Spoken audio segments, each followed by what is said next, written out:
United States. Yeah, if I may ask a question about Gaza, finally. Sure. So the administration position and the secretary was very clear that you don't want to see a permanent expulsion of or occupation of northern Gaza or pushing the population out of that part of the strip. However, based on the available information and what local authorities are saying, they're asking 3 hospitals to evacuate: Kamal Adwan, Bandonisi, and Al Auda. These hospitals have been supporting the population in the northern part of Gaza. What is your understanding of what's happening in terms of Israeli operation there? So Fadi, I can't confirm.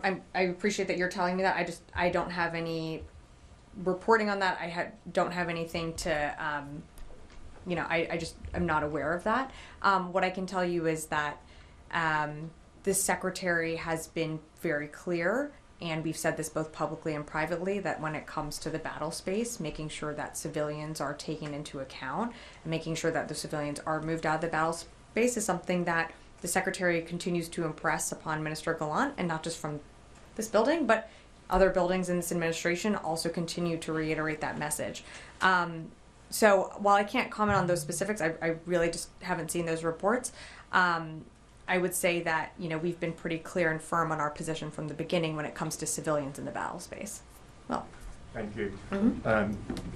Since you called for a ceasefire in Lebanon about 2 weeks ago, things have really deteriorated in Lebanon, in Beirut specifically, mm-hmm. and Israel is bombing the residential areas every single night live on TV.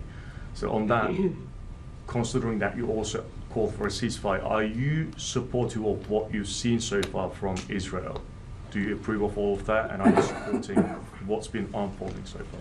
So we're supportive of Israel targeting Lebanese Hezbollah, and I think I'd remind you that, we're 1 year from October 8th of last year when Hezbollah started launching rockets into Israel following the October 7th attack.